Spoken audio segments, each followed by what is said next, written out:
You're at a dinner table, people are talking, people are laughing, and you're smiling at the right moments, nodding at the right times, saying the right things. But inside, you feel completely invisible, like you're watching your own life through a window, present in the room, absent from everything else. And the worst part? You can't explain it. Because you're not alone, you're surrounded. So why does it feel like no one actually sees you? Here's what nobody tells you. The loneliness that hurts the most is not the kind that lives in empty rooms. It's the kind that lives in crowded ones. And right now, it is the most widespread psychological epidemic of our time. Stay with me. In 2026, the World Health Organization declared loneliness a global public health crisis. Not war, not disease, loneliness. 1 in 6 people worldwide experiences persistent loneliness, and the number is climbing. But here's what makes this epidemic different from anything we've seen before. The loneliest generation in human history is also the most connected. More followers, more messages, more group chats, more social events. And yet, more people than ever are going home at night feeling completely unseen. Psychologists call this the connection paradox. You can be surrounded by people and still experience the psychological equivalent of solitary confinement. Because connection is not about proximity. Connection is not about having people around you. Connection is about being known, truly known.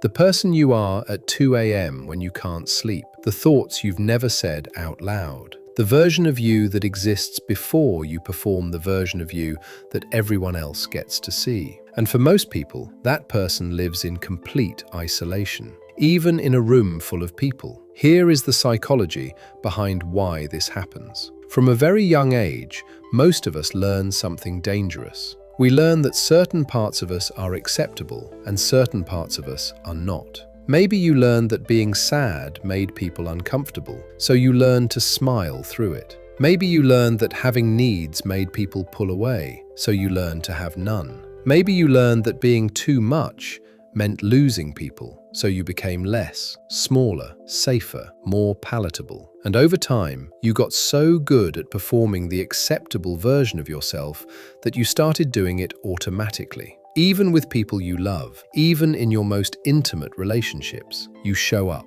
you engage, you connect with the version of you that you've decided the world can handle. But here's what that costs you.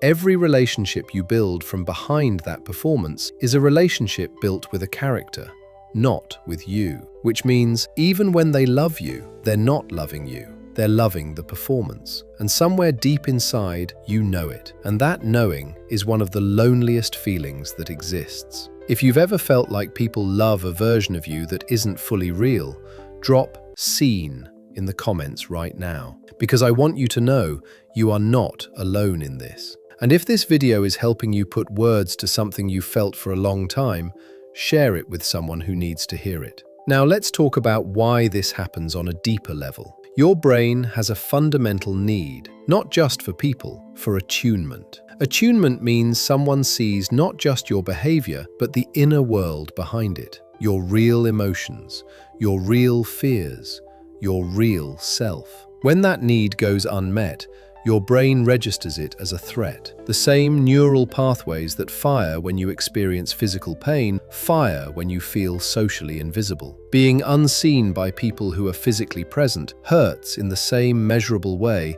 as being physically hurt. This is why you can be at a party, smiling, talking, and still feel a hollow ache in your chest that you can't explain. Your body is not confused. Your body is telling you the truth. Surface connection is not enough, and you have been surviving on surface connection for so long that you've forgotten what depth feels like. There are 3 specific ways this kind of loneliness shows up, and recognizing which one lives in you is the beginning of changing it. The first is the performer's loneliness. This is the person who is always on. Funny at the right time, strong when expected, supportive when needed, but never allowed to fall apart, never allowed to need, because somewhere along the way, They learn that needing things ends relationships, so they perform strength while quietly drowning. The second is the misunderstood loneliness. This person shares pieces of themselves, but never feels truly understood. They talk, people listen, but something always gets lost in translation. They leave conversations feeling more invisible than before they started, like the real meaning of what they said never actually landed. The third is the disconnected loneliness. This person looks completely connected from the outside. Full calendar, active social life, people who love them, and yet they feel a glass wall between themselves and every person in their life. Present but untouchable, close but unreachable. If you recognized yourself in any of these, the question is not why you are lonely. The question is why genuine connection has felt dangerous. This is the part most people don't want to hear. The reason you keep people at a distance, even when you desperately want them close, is not because you don't trust them. It's because you don't fully trust yourself. Somewhere along the way, you learned that showing your real self leads to loss. Maybe someone left when you were too honest. Maybe someone pulled away when you needed too much. Maybe someone used your vulnerability against you, and your mind made a decision: never again. So now you offer people enough to feel connected, but not enough to feel truly known. You keep just enough distance to feel safe. And loneliness becomes the price you pay for protection. But here's the truth: that protection is not keeping you safe. It's keeping you alone. Real connection requires one thing that terrifies most people: being seen without guarantee.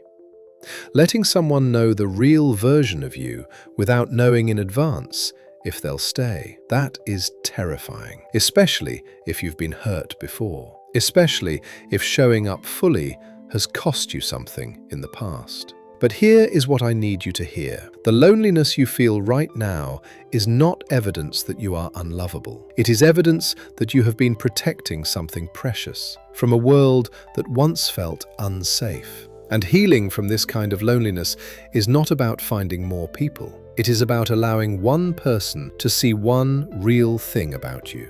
That's it. Just one. One honest moment. One unperformed feeling. One sentence that is completely true and slightly terrifying to say. That is where real connection begins. Not in grand gestures, not in perfect vulnerability, in one small, true thing, shared with someone safe. You are not broken for feeling lonely in a crowd. You are human. And the most human thing that exists is the need to be truly seen. If this video gave you words for something you've carried for a long time, give it a like right now. It takes 1 second, and it puts this in front of someone else who is sitting in a crowded room, feeling completely alone. Subscribe to MindForge for psychology every week that helps you understand yourself more honestly than you ever have before. And tell me in the comments which type of loneliness resonated with you most: the performer, the misunderstood, or the disconnected. Just drop your type below. I read every single one. See you in the next one.